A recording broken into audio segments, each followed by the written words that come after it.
Welcome to the Did Nothing Wrong podcast, where we cut through the noise and help you make sense of the chaotic information space around us. I'm Griff Somke. The 2024 United States presidential election has undergone a seismic shift in the last month. In this episode, I'm joined once again by Mike Centers to discuss the changes and talk about the better world we can almost see over the horizon. Stick around.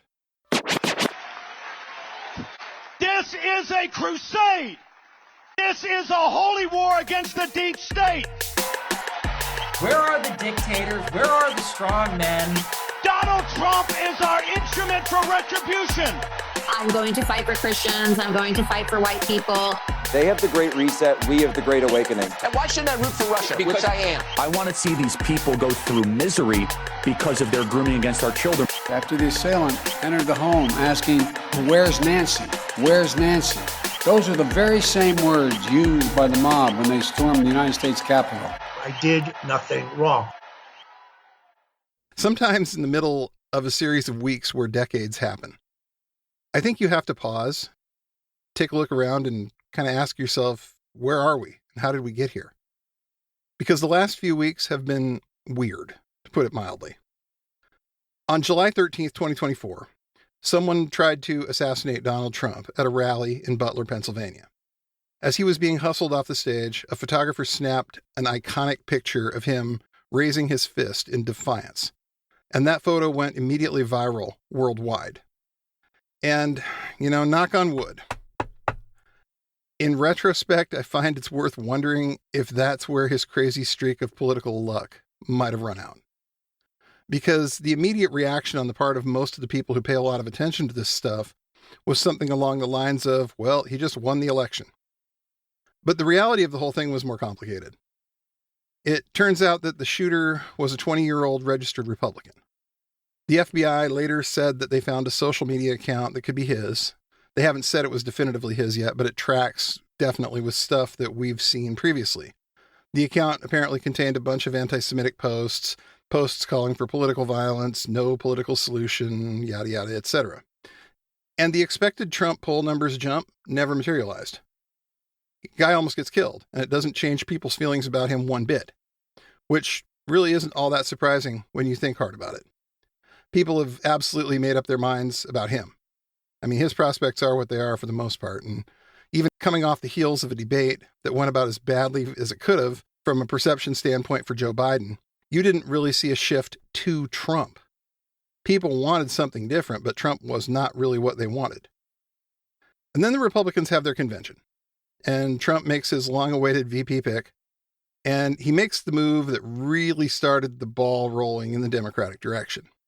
I mean, he picked J.D. Vance. And that's who I would have picked too, but I want him to lose. And sure enough, Vance comes out of the convention with the worst approval rating of any vice presidential candidate basically ever, because the guy is just so toxic. He said so many toxic things. He's got so many toxic people around him. He is not the guy you pick if you're trying to unify people. You only pick J.D. Vance if you're 100% convinced you're going to win anyway. And they were, because there's this article in The Atlantic from right before all this happened entitled, "Trump is Planning for a Landslide Win." And it's clear that you read it, the team absolutely thought they had this thing in the bag. All they had to do was just basically, kick back on the couch and let it all happen. And then the earthquake hits. President Joe Biden decides to end his campaign for a second term. He endorses Vice President Kamala Harris, which leads to an absolutely unprecedented display of unity on the part of the Democrats. You've never seen anything like this. Democrats don't do this. And yet, somehow, everybody, all of a sudden, whole thing turns on a dime. Everybody's endorsing Harris. And the polls then start to shift, gradually but steadily, to the point where Harris is not only ahead of where Biden was, but ahead of Trump. And what could have been a massively divisive shit show of a vice presidential choice ends up with the one guy everybody actually seems to like. And so, here we are, almost a month after that, and we've got some choices to make. We get to decide how we're going to play this going forward, because the choices are hope or fear. Mike, you posted something the other day, and I want to start from this. I'm going to quote you here. "The counter to 4chan bullshit has always been, and always will be, unabashed optimism, joy, and earnestness. They labeled it cringe. And for the longest time, a lot of us have just accepted we must always be wearing an armor of irony. No more. Harris and Waltz have brought the joy back. And that's a fascinating thing to think about. The idea that there's this sense of fun that's going on here. And this isn't something I can really remember. Is this something that you've felt at any point in your life paying attention to politics like this? Not since I've been paying attention to politics, I'd say. And let me just say, also glad to be back on the pod, as always. Happy to be here. But in terms of politics, no, like I felt joy and, this sort of happy feeling during personal moments of triumph, graduating college, being accepted into a master's and a PhD program, but never in terms of politics, right? And that's because I will openly admit that I'm at that age where I was only sort of awakening into political awareness during the 2008 election, right? Right. And from what I've seen from people who are slightly older than me is that, yeah, like the Harris campaign now is reminiscent of the '08 Obama campaign in a lot of ways, right? In terms of feeling hopeful, optimistic, energetic, sort of joyful, right? And that's something we don't see all that often anymore these days, right? For various different reasons. But I think specifically because a lot of us, especially on the internet, for those of us who are online a lot, have sort of adopted the mentality that was sort of fostered on 4chan and then was exported to the rest of the internet, right? This idea of ironic self-deprecation and never being able to just openly to like something, like, or to just be joyful about a thing, right? You always have to be critical about yourself or critical about people who are showing too much happiness, because like being happy and just being earnest is cringe, right? Kind of like what I said. Yeah. And so we saw a lot of that self-deprecation when Biden was still the candidate, right, for the Democratic Party. Right. And a lot of just outright depression, because looking at the poll numbers and kind of looking at the future, things did seem very, very bleak. And now that we've sort of turned the corner on this, there are some people who still want to kind of hold on to that feeling, right? Of like, hey, like I've seen people actively say like, hey, I'm lowering the irony shields for a bit here, but like, let's maybe not get too hopeful. Like, hoping is a dangerous thing. Yep. And like, it's interesting that that's a mentality that so many people have these days, is kind of saying hoping is dangerous. Like, we can't let ourselves be hopeful, be joyful, even for just a couple of days, right? Because, yeah, I'm sure something will pop up, and things aren't going to be all rosy and good throughout the rest of the campaign. But like, even allowing yourself to feel joy for just a weekend, right? For just a couple days, right, as we kind of turn the corner on this. Some people can't even allow that, apparently, which I think is really, really odd.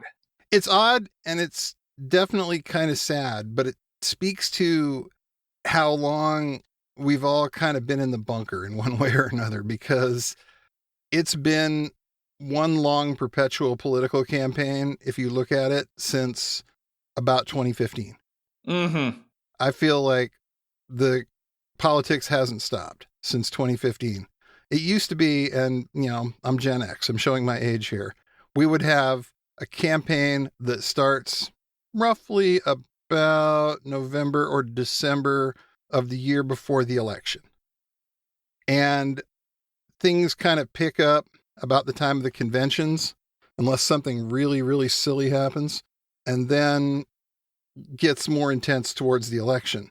But we've been running what feels like a perpetual political campaign in this country from the Republicans, from the Democrats, since before Trump got elected. Right. Since it's never stopped. And after a while, that takes a toll. I think, like you said, since 2015, right? And that was when Trump was first coming kind of into prominence. And I think a lot of that has to do, and this is the online research guy coming out of me, right?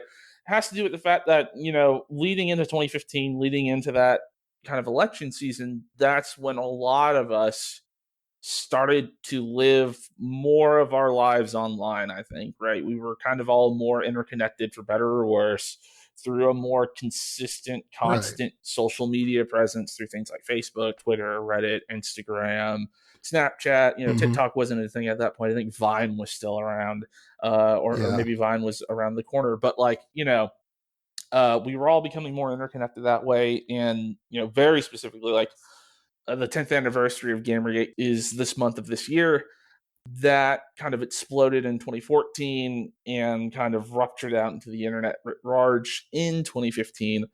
And I think that also has something to do with it, right? The fact that a lot of internet culture, again, kind of begins to mirror what happens in Chan culture in a lot of ways, from having to constantly wear kind of ironic armor, not being able to be genuine, always having to be kind of self-deprecating. So I think you're right. A lot of stuff kind of changes from how things were to how things are now, starting around, I would even say 2014, right? For me at least, it starts in 2014, really builds through 2015, and then kind of ruptures completely when Trump wins the election in 2016, right? And then it's all been spiraling since. And I can tell you, as somebody who was around and paying attention for both Obama campaigns, that the feeling in 2012 was very different than the feeling in 2008. It definitely felt like there was something happening in 2008. I guess the best analogy I've got is, have you ever lived in a city where there's a sports team that's doing well and they're going to the playoffs and they're playing really well, and it feels like the whole town kind of gets in on it? I'm from Seattle, so those kind of moments are rare for us. But I was here in 1995 when the Mariners made a run, and it felt like everybody, no matter who you were, was paying attention to what was going on. And that's kind of the feeling that I got in 2008, sort of like everybody was on board. There was this general sense of real enthusiasm. And, I knew that he was going to win. I was out in southern Indiana, and I was training at a mixed martial arts gym. And the guy who was in there training, one of the other guys, was talking about politics. This is the summer, right after Obama had a rally in Evansville, Indiana. And I'm not going to repeat it. He used a racial slur to talk about Obama, but he said he was voting for him. And I found myself thinking, like, if the racists here are so sick of things that they're voting for Obama, this guy's going to win in a landslide. It's not going to be close. And that was kind of, I think, somewhat akin in a way to the feeling that I got, this morning looking at Twitter and seeing that Nick Fuentes has been absolutely going off on the Trump campaign. And I want to make this kind of clear because some of the articles haven't exactly made this distinction. He's not necessarily out on Trump. He's out on the campaign. They are arguing back and forth about the proper way to run this campaign. He's mad at the fact that he views it as a bunch of GOP shills that have taken it over. The energy is gone in his view. And it's definitely been a shift from a month ago, those guys feeling like they were unstoppable and posting like it, to now the panic is really starting. Some of the influencers on that side, like guys like Joe Rogan has decided he's for RFK Jr. Tim Pool tried to say he was for RFK Jr. as well and got just absolutely smacked around, and Kyle Rittenhouse, basically. He came back within the day. So it really feels like there's something here. It really feels like there's definitely sort of a sense of maybe we can actually do this time. Maybe this is going to work. But I think part of what soured people on it as well was the fact that they had all these expectations for the Obama campaign. Like, all of a sudden, we're going to end racism.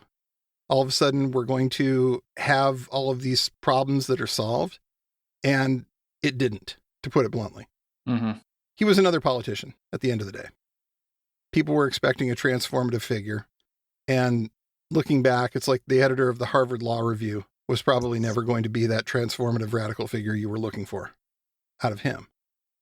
But this somehow feels different.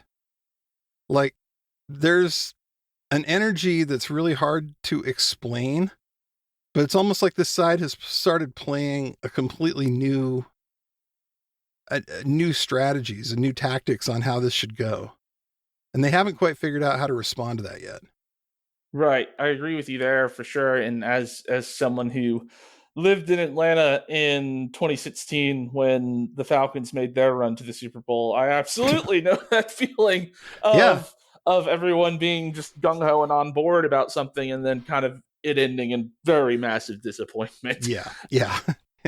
It usually does. Yeah, to speak to that analogy. But I mean, part of it feels like they only really, and they being in this instance, kind of the far right, the Trump campaign, pundits on the right, they really only had one strategy, and that was to go after Biden, right? That's really all they had. And I think I mentioned this on a post a day or two ago, but just kind of looking at how the right is floundering right now, trying to come up with attacks for Harris and Walz, it really does feel like that Trump and Biden were the only two people who could really lose to each other, right? Not like win the campaign, but like, everyone is just so fed up with both of these guys that like they're really the only two people who can like genuinely lose to each other. Yeah. And so I think you kind of mentioned it. So like with Obama, right? Kind of what you said, there was something, people were looking for something new and kind of something fresh.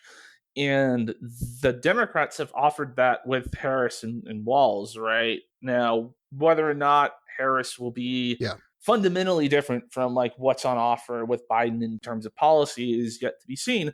But like in terms of just like not being in like, pardon if this is a bit rude, but like not being a geriatric old white man, right, is nice. That's something that people were kind of looking for. And the fact that the Democrats are not so enthralled to a single man, right? The Republicans are, that they're able to make what may end up being the winning move of the campaign, which was to swap out the head of the ticket, right? Yeah. That may turn out to be the winning play.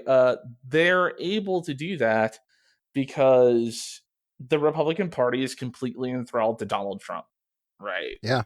The only way he's ever going to sort of give up that leadership position, give up that kind of role is when he eventually passes away, probably, or maybe if he ends up in jail, right? But even then, I'm skeptical about the latter part. Lyndon LaRouche ran a few campaigns from jail, so I mean, exactly. So it's the ability of one party to kind of not allow itself to be enthralled to a single man. Like Biden dug, from everything that we've seen and everything that we've heard, Biden really dug in his heels about not wanting to kind of step aside.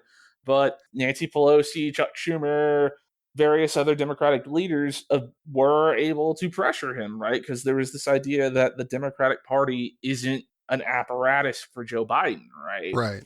Like it's more than that. It's a collective whole of all of these people who, like, our main goal really should be defeating Donald Trump in the next election, right? And kind of a realization and an admittance by the people up top that, like, we're not going to be doing that with Joe Biden, probably. And I was very skeptical about that.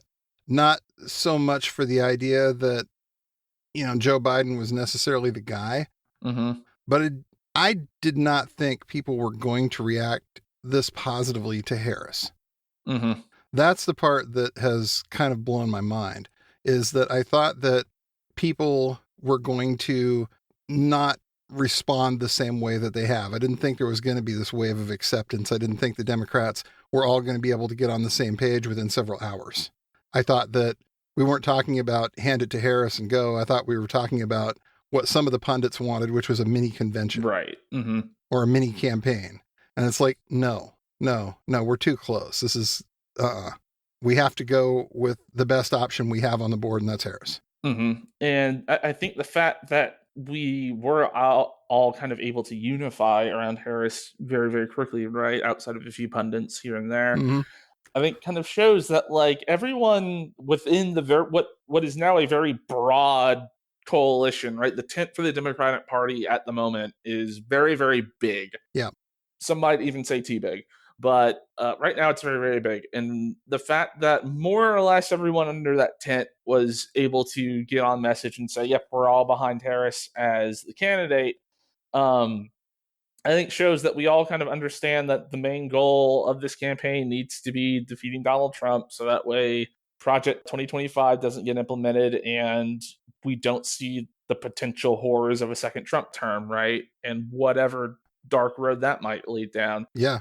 I think we saw a bit of the kind of divisions that lay within the Democratic Party with the VP sort of like sweepstakes, right? The Veep stakes, as it came to be known, where especially towards the end, it ended up kind of being the Waltz camp versus the Shapiro camp. But even after that sort of resolved, right, there was a little bit of grumbling from the Shapiro side, but everyone else has more or less gotten on board with Walz being vice president, right? Yeah. Yeah. And everyone has kind of gotten on board with that as well. So at the moment, I feel like the Democratic Party is able to present a much more solid, much more unified, much more energetic kind of front than what the Republicans are. And again, I think that speaks to the fact that the Democratic Party, right, is not the party of a single person, right? We're able to kind of build our energy from a collective mass versus the Republican Party, which feels like it gains its energy level is based on the energy level and the enthusiasm and the kind of vigor of Trump himself, right, to a certain extent. Yeah. And if you've seen Trump over the past week, he ain't got the Riz anymore. At least at the moment, he seems to be very, very low energy, right? As they say, his press conference was perhaps everything you would expect it to be, but he's been very low energy. He's not doing rallies anymore, seemingly. I think he only has one campaign event in Montana. Yeah. I believe. One campaign event in Montana. And yeah, I don't think there's any doubt that he's probably going to win Montana. Yeah. And so the idea that he seems to be very low energy for whatever the reason, right? And there's been immense speculation about that. Maybe he got PTSD from the shooting. Maybe he just really wanted to run against Joe Biden. And now that he's out of the race, he's just not in it anymore, right? To any other number of reasons that could be given about why he's so low energy at the moment. But that low energy from Trump, because the party apparatus is built around him, it then falls upon others to try and generate that energy and enthusiasm, like Don Jr. and Tucker Carlson and various other kind of far right mouthpieces, and they're just not as good as it. No. Say what you will about Trump and his politics, but when that man was firing on all cylinders, he was very charismatic. He could light up a room, and he was very, very good at doing that. I think he is the best salesman that the world has ever produced.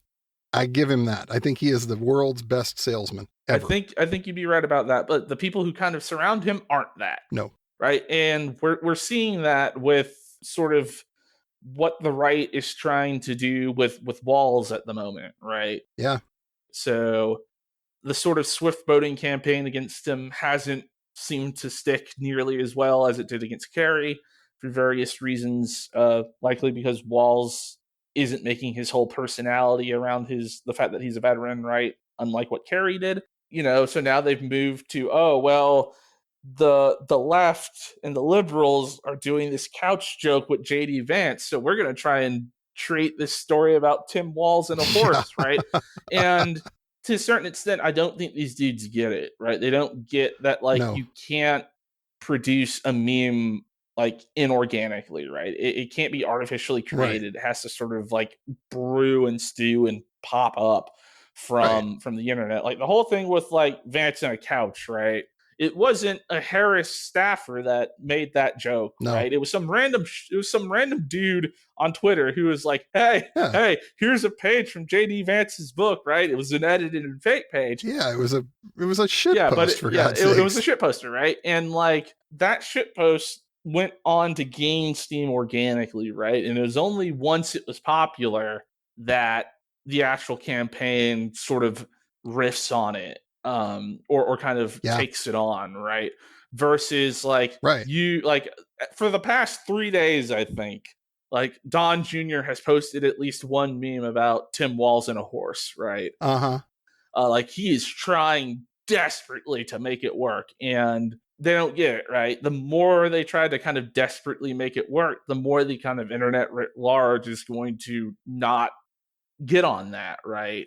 Even people who might sort of be on their side politically, they tend to hate when a meme is forced on them. Absolutely. They like generating that sort of shit themselves, and being delivered a piece of propaganda to spread is like, man, I don't like this. Not at all. Yeah, so that's been, a sort of another interesting thing to see, and another reason for kind of hope on our side, right? Because it's the fact that like these dudes don't have the juice anymore. A lot of the posters who kind of created the meme army in 2015, right? 2015 and 2016 for Trump. One of two things have happened to most of them, right? They've either turned out of politics completely because they're just like, whatever, we did our meme thing, I'm done. Or the ones that stayed in politics, that shitposted politics, from 2016 to today, almost all of them are just groypers at this point, right? So, and that's very politically unpalatable to a large chunk of the population. So you don't have memes that are able to sort of skirt the line, that are sort of able to find this nice middle ground of like, yeah, I'm implying or insinuating something silly or stupid or vulgar, but doing it in such a way that there's this sort of era of like plausible deniability, right? Yeah. Like we're now seeing that a lot more sort of with liberals in the left, right? Waltz specifically with this whole if JD Vance can get off the couch comment, right? Some people critiqued him to say like, hey, like maybe that was a little too online, but like he has like, and I think he has an out, right? Like the crowd clearly reacts. If you watch that clip, the crowd clearly reacts to that moment knowing about the joke, and he kind of acknowledges that. He says, you see what I did there. I don't think he's speaking that to like the camera. He's speaking that to the audience in the arena. That's like, you got the joke. Like you got the joke, right? And so, but that there's still an air of plausible deniability there for anyone else who's like, well, what was up with Waltz talking about a couch? You can either broach the subject of being like, oh yeah, did you hear about this story with JD Vance? Or you can just say, it's just a euphemism, right? At some point you want this to go away. Yep. At some point you want people to stop talking about it. You want the Streisand effect that this seems to have generated to end. Maybe you're not going to bring up that Waltz said it, because that just keeps people talking about what JD Vance may or may not have done with a couch. Exactly. And you want people to move on to the next thing. And I think it's that same sort of lack of energy that has gotten some of the top influencers, people who definitely have content of their own and don't necessarily rely on Trump, guys like, Tim Pool and Joe Rogan. They have huge followings, and they're kind of feeling the lack of the energy. And it's fascinating that the day after Joe Rogan is quoted as saying, RFK is the only candidate that makes sense to me, Trump goes on Truth Social and says, it will be interesting to see how loudly Joe Rogan gets booed the next time he enters the UFC ring. MAGA 2024. And it's like, I'm no fan, but I recognize that the man has the biggest podcast on the planet. He has an audience that most people would absolutely kill for, and his fans really, really like him. They are huge and they listen to him. Is this really the guy you want to pick a fight with when your campaign is already starting to flail? Right. And I mean, I think part of what they're hoping, like Trump and his surrogates, right, are hoping that like by going down on him like this, right, by calling him out, by shaming him and running negative attacks at him, is they're trying to quote unquote Rittenhouse him, right? Yeah. So to say, trying to guilt and shame and browbeat him enough that he's going to retract his statement about RFK and say, oh, well, maybe a week from now he goes, oh, well, I've done some thinking. And it's like, oh, yeah, I think everyone should vote for Trump, right? Yeah. Whether or not Rogan does that remains to be seen. And of all the people you could pick a fight with, picking a fight with Rogan is risky because he has enough of an independent fan base that he could look at Trump and just be like, I don't need your help. I don't need your support. I got my money from my podcast. I got my people. I don't need your endorsement. I don't need to be funneling people to you. I have this large enough of an audience already. And so, risking that fight when you perhaps don't have to does seem somewhat desperate, right? Right. I think they're hoping that browbeating him will bring him, quote unquote, back into the fold, but there's every risk that he might just dig in his heels, right? Because he has enough of a audience to probably do that and get away with it. Yeah, he does. And, maybe Tim Pool less so these days, but Joe Rogan is not the guy I'd want mad at me. And there is that outside shot that Joe Rogan might just not mention this again for the rest of the election season. And I think that hurts Trump because a lot of those listeners voted for Trump in 2020. And a lot of those listeners voted for Trump in 2016. And Joe Rogan has platformed a lot of guys who have loose connections to that world. So it's the most coveted guest spot that you can get. If some of these guys just don't get that kind of exposure on the way to the election, that hurts. Mm-hmm. Absolutely. And there's one more thing that hurts Trump, I think, from a strategy perspective that I don't think has been really explained and understood enough. As of today, Steve Bannon is in federal prison. God bless. I know. It's great. I love it. But for them, that's huge because Bannon is a general over there. Mm-hmm. He's running War Room. He's running a lot of that operation. And he's the guy who would have had an idea of how to attack this thing. He's the guy who would have had an idea of how to get everybody on board. Meanwhile, he's in prison. And I think his absence is hurting them quite a bit. Yeah, I mean, I'd agree with you, right? Bannon, if nothing else, showed that he had a savvy for understanding, especially online stuff, right? He showed a sort of an understanding of understanding online rhetoric, online sort of posting, online aesthetics, online vibes, for lack of a better word. Like, he understood the online ecosystem very well. He understood how to exploit it for Trump's campaign very well. And I think you're right that without his sort of leadership over there, the sort of responses that we're seeing seem uncoordinated and lacking. Yeah. Right? They're lacking that sort of oomph that they might have had if Bannon was still around to coordinate things and not locked up in federal penitentiary. Yeah. And as a result, you see a whole lot of flail on the part of that campaign. It's almost like they don't know how to get this thing together. And we'll see if there's anything that he can do when he gets out on November 1st, unless they give him some good behavior time, which, who knows? Maybe he's behaving himself in there, hopefully. Federal prison can be unpleasant, so hopefully he's behaving himself in there.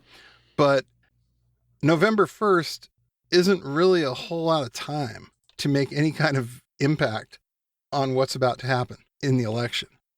Yeah, I mean, I agree with you there. The only sort of impact he could have, right, would be on messaging and messaging after the election, specifically coordinated campaigns of disinformation and misinformation to get people rallied up for a quote unquote another January 6th or something like that, right? Right. Stop the steal again. Yeah. Mm-hmm. And so that would be the only thing he really could do if he gets out kind of on November 1st, like you said, because I believe the election this year is November 5th. Yeah. Pretty sure you're not going to create a full-on digital campaign that moves a large chunk of the voting population in 4 days. Yeah, on prison toilet paper, Yeah, exactly. I think Bannon is an intelligent guy in that regards of, like I said, understanding online vibes, but not enough to be able to craft something like that in 4 days' time and specifically execute it, right? Right. And it's not going to happen. Mm-hmm. So, yeah, I definitely see this being maybe we're playing for after the election. Maybe we're playing to see if we can get the states not to certify again this year. Maybe that's the play. But it really feels like something definitely has shifted in the way that they're approaching it. And whether that's Bannon being off the field or the last of the 2016 influencers that really actually influence things.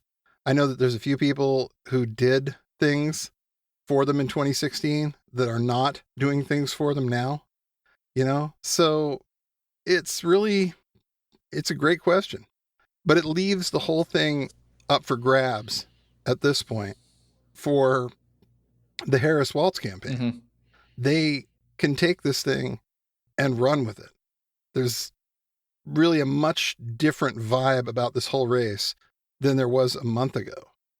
I thought it was winnable a month ago, but it was going to be really tough.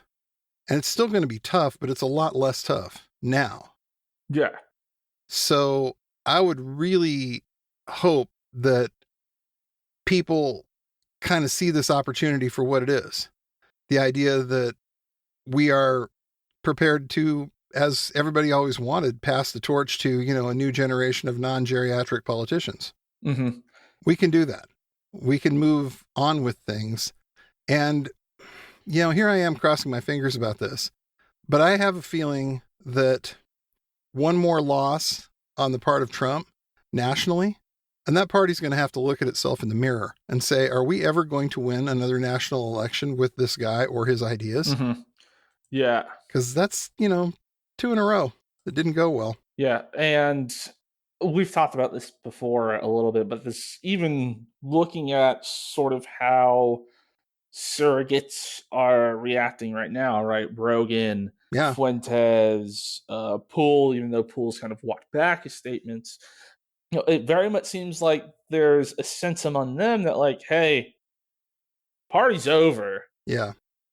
I think they're starting to get the sense that the party's over and they need to start looking for what their next sort of income revenue is going to be. Rogan sort of exempting that, right? He has his income stream. But like Poole, Fuentes, like they need to be able to keep a grift going, right? And if that grift isn't going to be officially sanctioned by the Republican Party anymore, then they sort of need to figure out what their next play is, right? And so jettisoning Trump sort of, or at least jettisoning this Trump, right, in terms of Fuentes, like the bad advisors around him, seems like a play to maybe start creating that space, right? I do agree with you in saying that if Trump loses again, it seems like this coalition that they've built, a very, very rocky one, right? Yeah. Held together by duct tapes in a dream half the time. Like, it feels like the fissures that we're already sort of starting to see, like, cracks of might rupture fully into the open. And I mean, you just look at like what the coalition's made up of, right? You have sort of Protestant Christian nationalists and evangelicals, you have trad cats, you have sort of like culture warrior gamer weebs, incels, right? Mm-hmm. You have your sort of stereotypical racist bigot far right militants, and like each of these groups, there's only one thing really binding them together, right? And this sort of hatred of liberalism, right? And anything that reeks of being center left or even sort of moderate these days, right? You can't even really be on the center right and be okay.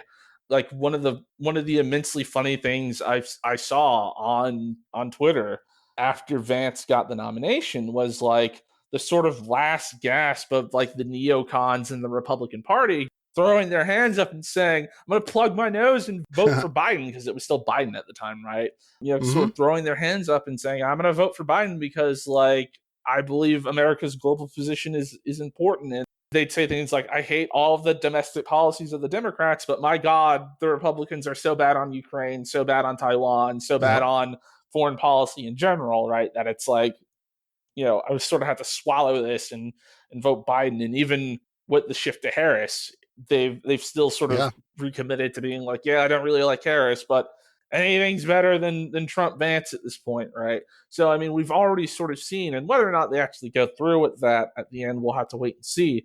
But we're seeing, at least rhetorically, a lot of people moving away from the Trump Republican Party, right? That they had during 2016, maybe retained during 2020, and really started to maybe lose during 2022, that we've seen fully sort of vacate, right? That they've lost the neocons, they've lost kind of moderate, they've even lost fiscal conservatives at this point, right? Because Trump, I think recently, a day or two ago, said, yeah, man, I think the president should be able to set the Fed rates, right?